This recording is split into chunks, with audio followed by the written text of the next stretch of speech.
देना जरूर पूर्वजों को, इस्माइल दे देना। लोग कहते हैं ये 16 दिन अच्छे काम नहीं करना चाहिए, 16 दिन ये मत लो, 16 दिन वो मत लो। कौन सी पुराण में लिखा है? एक बार मुझे वो पुराण जरूर बताना कि 16 दिन ये सामान मत खरीदना, 16 दिन ये चीज मत लेना। क्योंकि शिव महापुराण में और शास्त्रों में वर्णन आता है कि 16 दिन श्राद्ध के हैं, ये पूर्वजों के हैं।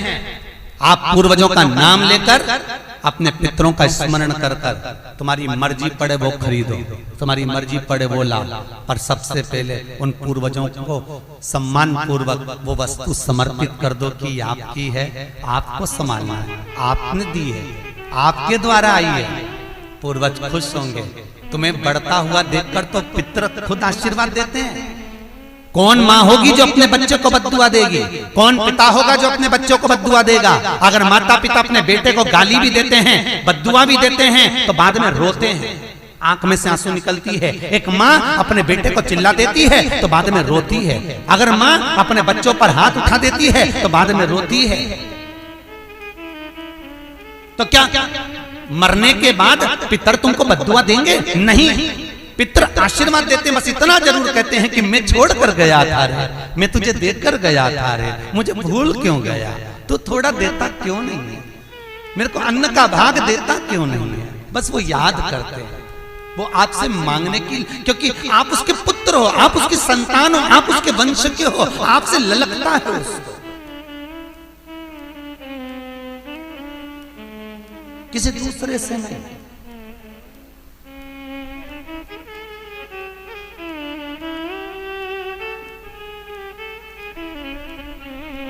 प्रेम दीजिए।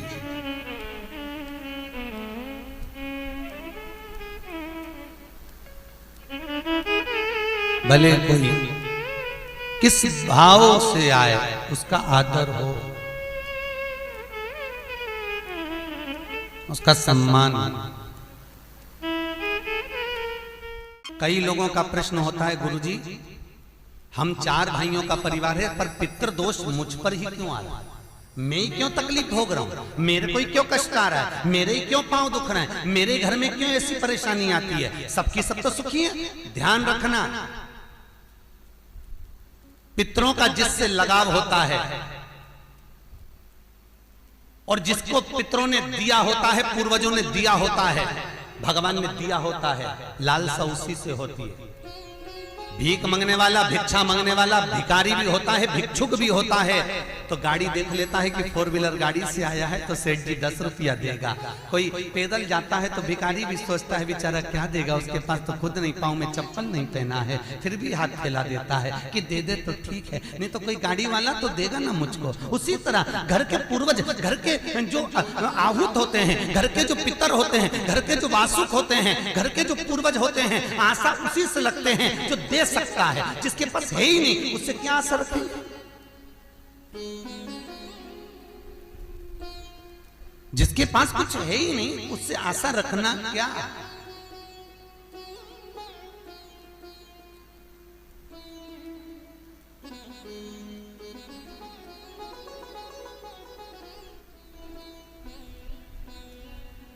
कई लोग कहते हैं गुरुजी हमारे पास देने के लिए कुछ भी नहीं, हम हमारे पूर्वजों को क्या? मत दो ना, इस्माइल तो दे सकते हो। जिस दिन तुम्हारे पूर्वजों का श्राद्ध है, तुम्हारे पास में खिलाने के लिए अन्न नहीं है, तुम्हारे पास देने के लिए दान नहीं है, तुम ब्राह्मण को घर में नहीं बुला सकते, कोरोना महामारी चल रही है, तुम कुछ भी नहीं दे सकते, तुम्हारे पास देने के लिए वस्त्र नहीं, आभूषण नहीं, कुछ भी नहीं, मत दो।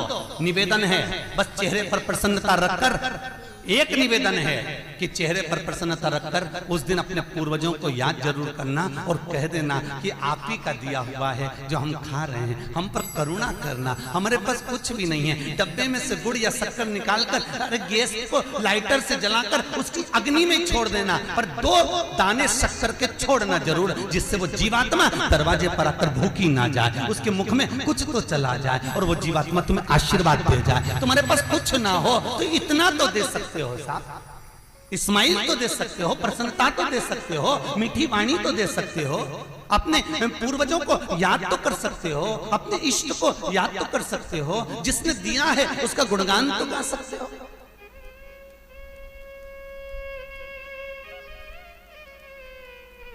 एक नई नवेली दुल्हन को पति ने एक नई नथनी लाके दे दी।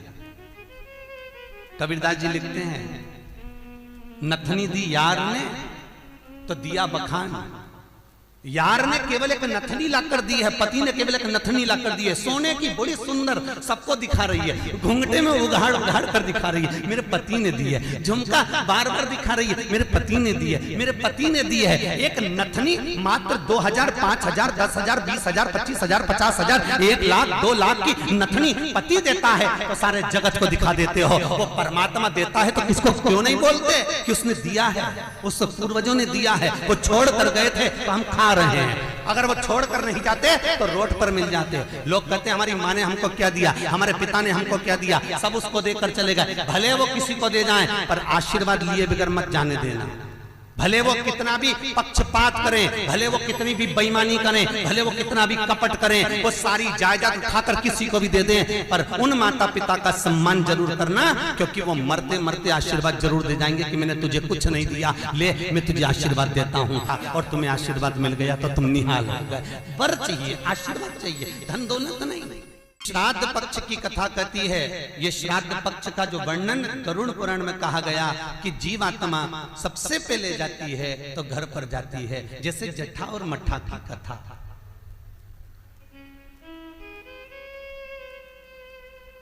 दो भाई हैं, जट्ठा और मट्ठा, दोनों साथ में रहते थे, पर इनकी जो धर्म पत्नियां थीं आपस में कुछ भेदभाव हो गया, दोनों अलग अलग हो गए।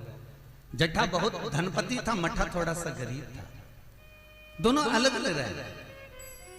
जट्ठा का बिजनेस अच्छा चलता है, जट्ठा का धन बहुत सारा है, संपदा बहुत सारी है, क्योंकि माता पिता का सारा धन जट्ठा ने अपने कब्जे में रख रखा था। सारे माता पिता की जितनी प्रॉपर्टी थी, जितना वैभव था, जितनी सत्ता थी, जट्ठा ने अपने कब्जे में रख ली थी। और मट्ठा ऐसे ही बेचारा सहज भाव का, भोला भंडारी, सरलता का भाव वाला चल दिया, अपना बोरी बिस्तर उठाया, अपनी पत्नी के साथ, बच्चों के साथ चले गए।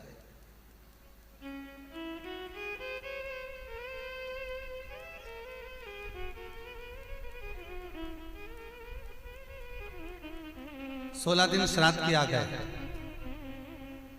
एक दिन जट्ठा की पत्नी बोली, सुनो, इतना सारा गाड़ी बंगला जमीन जायदाद ढेर सारी है, 200 एकड़ जमीन, 200 बीघा जमीन है, 4 ट्रैक्टर हैं, गाड़ी बंगला ढेर सारा है, खूब वैभव बना हुआ है, पर अपन अपने घर में सेठ बनकर रहते हैं, पर दुनिया को क्या मालूम कि अपने पास कितनी दौलत है, कितनी जायदाद है, अपने परिवार वालों को, रिश्तेदारों को, किसको क्या मालूम कि अपने पास में कितनी सत्ता, अपन कितने राशि ठाठ में रहते हैं। तो पति बोला क्या करना है, पत्नी बोली एक काम करो, तुम्हारे जो पिताजी मर गए थे उनका श्राद्ध आ रहा है,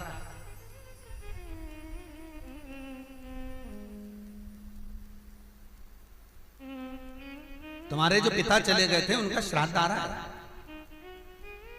एक काम करो, अपन अपने पिताजी का श्राद्ध रख देते, और श्राद्ध रखेंगे तो मेरे मायके वालों को और आपके पूरे परिवार वालों को, जो आपके रिश्तेदार हैं, मित्र हैं, दोस्त हैं, और मेरे मायके वाले, मेरी सहेलियां, मेरी बेस्ट फ्रेंड, सबको बुला ला,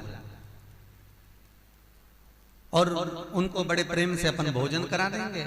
इतने में जट्ठा बोला कि भोजन बना तो खिला तो देंगे, पर भोजन बनाएगा कौन, इतना सारा फैला हो जाएगा, उठाएगा कौन। इतने में तुरंत जट्ठा की पत्नी बोली, वो देवर और देवरानी क्या करेंगे, बाप तो उनका भी था, पिता तो उनका भी था, वो आए देवरानी, और देवरानी आकर भोजन बनाए और देवर आकर बर्तन मांजे। चलो निमंत्रण सबको देने जा रहे हैं तो उनके घर भी चल जाए। आवाज लगाई मट्ठा, अरे ओ मट्ठा। मट्ठा ने दरवाजा खोला, छोटा सा झोपड़ा, गोबर से लिपा हुआ घर। मट्ठा हाथ जोड़कर बोला, बड़ा भाई आया है, बैठो भैया, हम बैठने नहीं आए तेरे घर में, कल पिताजी का श्राद्ध है, तेरे को बर्तन मांजने आना है, दुल्हन को भोजन बनाने आना है। श्राद्ध पक्ष में हमने ब्राह्मणी ढूंढी थी, बामनी भोजन बनाने वाली मिल नहीं रही है, सब लगी हुई है इधर उधर।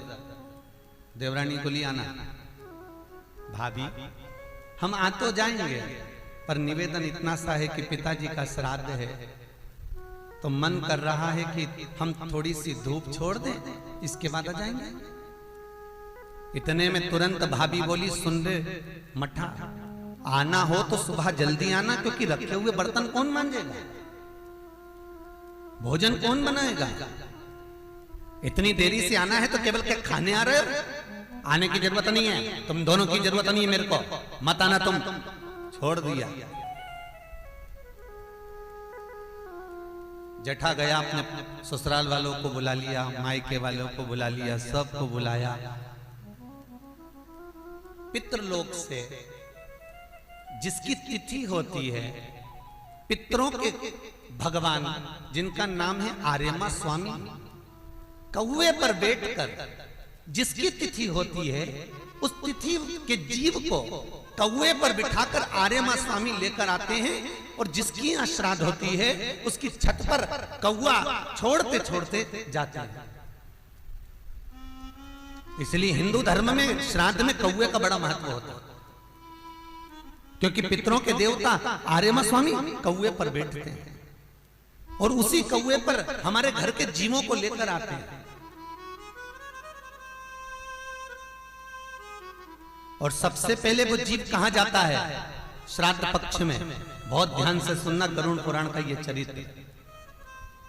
सबसे पहले वो जीव कहां जाता है? जो घर का सबसे पुराना घर होता है, जहां पर घर का बड़ा बेटा रहता हो, जहां पर घर का पुराना मकान हो, पुराना घर हो, वहां वो जीव जाता है। 3 वृक्ष पितरों के तुल्य हैं। पहला पीपल, दूसरा बट वृक्ष, तीसरा बेलपत्र का वृक्ष। बेलपत्र का वृक्ष कभी अनायास श्राद्ध पक्ष में आप कुछ भी ना कर पाए, कुछ भी ना कर सकते हो, तो एक पत्ते के ऊपर कोई सा भी पत्ता ले लो, चाहे पान का ले हो, कोई पीपल का ले हो, कोई भी पत्ते के ऊपर एक पुड़ी, थोड़ा मीठा थोड़ा नमकीन रखकर अपनी कामना कर कर अपने पूर्वजों के लिए इन 3 वृक्ष के नीचे 16 श्राद्ध में किसी भी एक दिन आप वो भोजन को रखकर आ जाइए। अपनी कामना कर कर सुख का अनुभव होगा, पितरों को शांति मिलेगी। एक जट्ठा और मट्ठा की कथा हमने पहले कही है, वो भी हमारे पेज पे डली हुई है, आप उस पे से निकाल कर सुनना।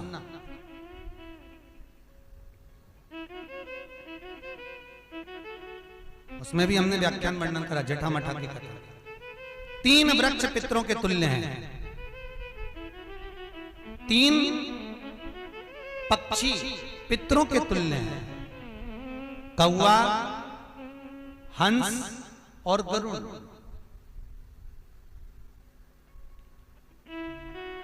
एक कौवा और एक श्वान, कुत्ता, ये 2 ऐसे होते हैं जिनको 20 मिनट पहले, आधे घंटे पहले, 1 दिन पहले, 24 घंटे पहले, 48 घंटे पहले क्या होने वाला होता है, कौवे को और श्वान को भान हो जाता है। क्यों?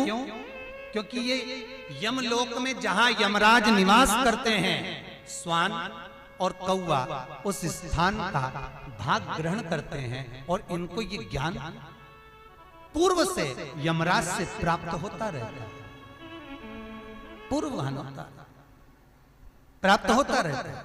एक कौवा एक श्वान, कोई घटना घटने वाली होती है तो कुत्ता रोने लगता है, कोई घटना घटने वाली होती है तो कौवा आकर बैठ जाता है, कोई आ रहा है तो कौवा आएगा, कोई भाव सूचक है तो कौवा आकर बैठेगा। दरवाजे पर कैसे, उसका भी भान है, अटारी पर कौवा कहां बैठा है, दरवाजे पर कौवा कहां बैठा है, किस स्थान पर कौवा विराजमान है, उसका भी भाव हमारे शास्त्र में वर्णन। 3 पक्षी, 3 वृक्ष पितरों के तुल्य हैं। पक्षियों में कौवा, हंस और गरुड़ ये पितरों के तुल्य, जो अधोगति में मर जाते हैं, जिनको पिंड नहीं मिलता, तर्पण नहीं होता, ब्राह्मण का भोज नहीं मिल पाता, जो मर जाते हैं, जिनका अंतिम संस्कार तक नहीं होता, जिनकी गति बिगड़ जाती है, ऐसे जीव कौवे के अंश में प्रकट होते हैं, जो पूर्ण फल लेकर जाते हैं। पितृलोक में जगह नहीं होती, बैकुंठ में जगह नहीं होती, कहीं अगर जगह नहीं है देवलोक में, तो इनको कौवे के अंश में, गरुड़ के अंश में या हंस के अंश में डाल दिया जाता है। महाराज फिर अगला वर्णन किया, 3 पशु, कुत्ता, गाय और हाथी ये पितरों के तुल्य होते। शिव महापुराण की कथा कहती है, अगर श्राद्ध पक्ष में गया नहीं जा सकते तो गाय के मुख में गयासुर ने वर दिया था कि गाय के मुख में अगर कोई गया नहीं आ पाएगा तो गयासुर 16 दिन गाय के मुख में निवास करेगा। और गाय के मुख में श्राद्ध के समय पर अगर कोई रोटी देगा, श्राद्ध के समय पर जो भाग देगा, उसको गया जी में पिंड करने का पुण्य फल प्राप्त होगा। ये गयासुर का वर गौ माता के लिए था। तो गाय के मुख में 16 दिन तक गया क्षेत्र का पिंड का भाग प्राप्त होगा। कुत्ता, गाय और हाथी। श्वान को रोटी क्यों देते हैं? क्योंकि श्वान पितरों को अपना भाग प्रदान कर देता है। श्वान रखता नहीं है, चुका देता। फिर 3 जलचर है महाराज जो पितरों के तुल्य हैं, मछली, कछुआ और नाग। पिंड जो बनाया जाता है वो पानी में दिया जाता है। मछली जिसको पाती है वो पितरों को प्राप्त होता है। कछुआ श्रावण के इस 16 श्राद्ध के अंतर्गत कछुआ यदि आपके दिए हुए भाग को पा लेता है तो वो जीव उसी समय पर तर जाए। और महाराज नाग वो भी पितरों के तुल्य माना। इन 3 पितरों के क्रम का वर्णन किया गया है। भगवान